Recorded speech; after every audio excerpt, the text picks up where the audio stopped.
Sobat Genius, bersama saya Ika Febrianti dalam program Genius yang selalu memberikan berita yang informatif dan juga menarik. Nah, hari ini kita akan mengajak kalian untuk bernostalgia terhadap mainan-mainan dari salah satu seorang kolektor mainan nih. Nah, mungkin bagi beberapa orang, mainan bukan hanya sekedar benda untuk bermain, tetapi juga memiliki nilai-nilai tersendiri yang membuat kita menjadi terinspirasi di masa kecil nih. Nah, hari ini kita akan bertemu seorang kolektor mainan yang akan berbagi cerita menarik tentang koleksi mainannya. Yuk ikuti keseruan kita.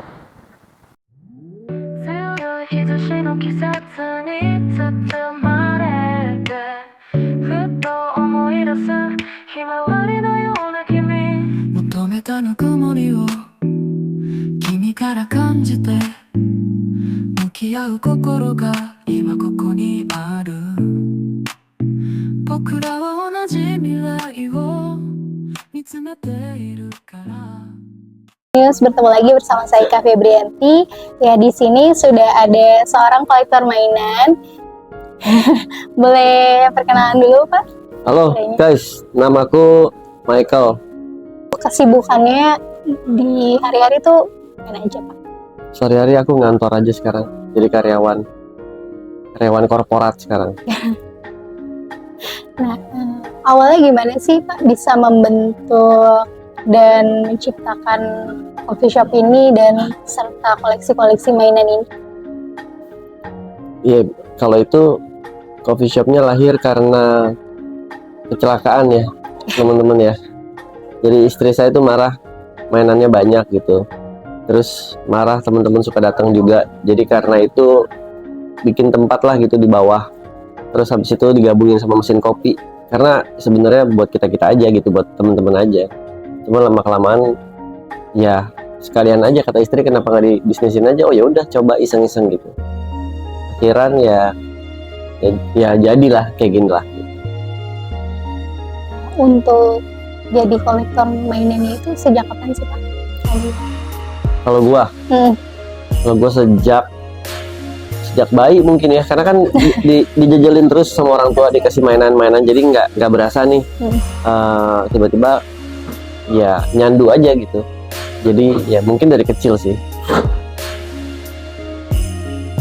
Selain itu, kalau koleksi mainan, kira-kira dari negara mana aja sih yang dikoleksi Pak? Rata-rata sih US sama Jepang ya, karena dua negara itu kan yang paling punya pop culture dan paling punya paling punya jagoan-jagoan superhero lah ibaratnya lah. Kalau negara-negara lain kan paling cuma translate ya, atau ada tapi nggak segede itu. Jadi ya kebanyakan dari Amerika sama Jepang sih. Selain itu, selain koleksi dari mainan ini, ada nggak sih Pak koleksi lain? Ada dong, koleksi komik, koleksi kartu, koleksi memorabilia, ada lah macam-macam lah, cuman yang berhubungan dengan pop culture ya itu. Jadi outputnya nggak harus selalu mainan, tapi ada beberapa komik tadi atau yang lain. Jadi banyak guys. Apa sih Pak yang bikin tertarik sampai terjun ke jadi kolektor itu? Yang membuat terjun jadi kolektor, mungkin rasanya itu rasa tanggung kali ya. Rasa tanggung gitu kan. Tanggung nih, udah punya si A, masa si B nya nggak punya. Udah punya karakter B, masa C nya nggak punya nih. Masa udah punya A, B, C, tapi tanggung dua lagi kayaknya lengkap deh gitu. Jadi terus beli. Ya itu yang tadi di awal, kecanduan. Untuk koleksi sendiri sudah ada berapa Pak untuk mainannya? Jumlah mainannya berapa ya? Jujur nggak ngitung sih, tapi mungkin ribuan lah ya. Mungkin ya, karena kan nggak dihitungin secara aset gitu. Maksudnya secara nominal tuh nggak dihitungin ada berapa banyak. Kalau untuk perawatan khusus ada nggak sih Pak untuk yang mainan-mainan yang di display ini, kan banyak banget ya? Lumayan ya. Perawatan khusus ada sih, setahun sekali, dan itu rasanya susah banget guys. Kalau punya pajak, kalau kalian punya pajangan sebanyak ini ya akan ngerasain yang namanya susah banget ngurusin barang-barang ini. Pengennya sih sebenarnya setiap sebulan sekali satu shelf tuh dibersihin, satu shelf dibersihin, tapi nggak bisa ya. Jadi ujung-ujungnya cuman pas libur Natalan atau libur tahun baru doang tuh kita rapiin, atau pas libur Lebaran kita rapiin, kita turunin. Ya paling jadi ujung-ujungnya setahun sekali. Itu juga perjuangannya berat sekali. Biasa ngabisin berapa lama tuh kalau untuk satu atau Satu lemari itu kira-kira sehari lah. Kadang-kadang satu lemari bisa 2 hari. Jadi kalau kayak gini nih, ini kan ada 2 nih. Ini pasti minimal 3-4 hari. Minimal tuh ya. Minimal. Jadi memang harus libur panjang. Selain itu ada tips and tricks untuk para kolektor gak sih? Nah, ada sih kalau itu sih apa ya? Atau pesan yang mau disampaikan ke para kolektor di Indonesia nih apa nih? Apa ya? Biar lebih solid lagi aja sih. Kan banyak drama nih di dunia toys nih ya. Ya biar damai-damai aja. Nggak ada sih kalau yang gimana-gimana banget, nggak sih? Ya nggak ada. Itu gimana ya? Bingung gua ngejawabnya, itu susah. Itu susah banget ngejawabnya, serius. Tips and tricks ya. Iya, kalau nggak pesan Ini, untuk para kolektor siapin duit ya. yang banyak pasti ya kan, apalagi ya. Duit yang banyak guys. Jangan berbohong sama istri. Untuk yang punya istri aja tuh ya Pak? Iya. Atau yang pacarnya posesif ya, Waduh. silakan ya lapor ke pacar sebelum beli. Tuh.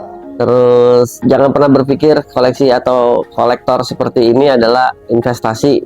Ya boleh-boleh aja sih, tapi salah menurut gua. Apalagi nih, udah itu aja sih. Nggak ada yang gimana-gimana lagi. Terus dari sekian banyak koleksi mainan ini ada sih Pak yang paling termahal gitu, yang harganya fantastis gitu? Oh pasti ada. Pasti ada. Tapi ada lah pokoknya lah. Itu dapetinnya di negara mana tuh Pak? Itu dapetinnya pas kayaknya lagi di Jepang deh waktu itu. Kayaknya ya, kemungkinan besar most likely lagi di Jepang. Dari koleksi ini yang limited edition kayak banyak ya Pak? Banyak limited edition di sini.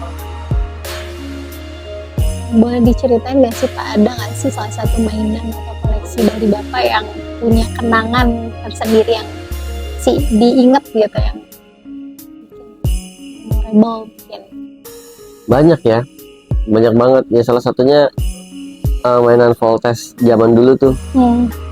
Jadi saya minta Voltes sama orang tua saya. Mereka tuh pulang dari dinas luar negeri, dibawain robot tapi bukan Voltes, tapi dibawainnya itu Google Five. Nah saya bilang ini salah nih. Oh ya udah deh, nanti dibeliin lagi deh gitu kan. Nah pas mereka balik lagi dari trip kedua, dibawain lagi robot tapi Google Five lagi. Nah itu berulang-ulang terus sampai berapa kali saya mintanya Voltes. Jadi setahun itu dibeliin Google Five 3 atau 4 kali lah gitu. Itu kenangan-kenangan kayak gitu tuh nggak bisa dibeli tuh. Nah kebetulan saya juga nonton filmnya, si Google Five-nya nonton, Voltesnya juga nonton. Tapi yang saya minta tuh yang Voltes gitu. Nah, itu jadi kenangan-kenangan manis aja bersama orang tua. Oh jadi inget kan Mas? Yoi, jadi apa ya, koleksi jadi relive the moment. Kan kalau ada orang kan yang bilang gini kan, lu nggak bisa move on ya kayak anak kecil koleksi mainan gitu. Justru mikirnya agak kebalik guys. Jadi mikirnya gini, masa kecil gue happy banget justru. Jadi gue nggak pengen kemana-mana, pengennya di situ aja gitu. Jadi di luar kesibukan ngapain juga, saat gue tahu gue pulang ke sini bersama keluarga, terus ada mainan-mainan ini juga, jadi rasanya oh iya oke lah, gas terus gitu. Selain itu suka ada event-event nggak sih Pak untuk para kolektor di Indonesia ini sendiri? Event banyak, Toy Fair tuh banyak, ada booth komunitas juga. Rasanya sekarang setiap bulan sekali pasti ada event deh, dari Saka Production atau dari teman-teman yang lain, dari IO lain juga. Terus Isekai juga kan lagi sering bikin event Tekken turnamen tuh. Nah terus macam-macam sih event sih selalu ada sih. Hampir setiap bulan ada event bagus kok sekarang. Saking seringnya justru kita ngerasa terlalu sering malahan. Iya waktunya malah nggak ada untuk datang. Oke, kayaknya bincang-bincang kita cukup sampai di sini. Semoga apa yang diberikan dari perbincangan kita tadi semoga bermanfaat. Saya Ika Febrianti pamit undur diri. Terima kasih.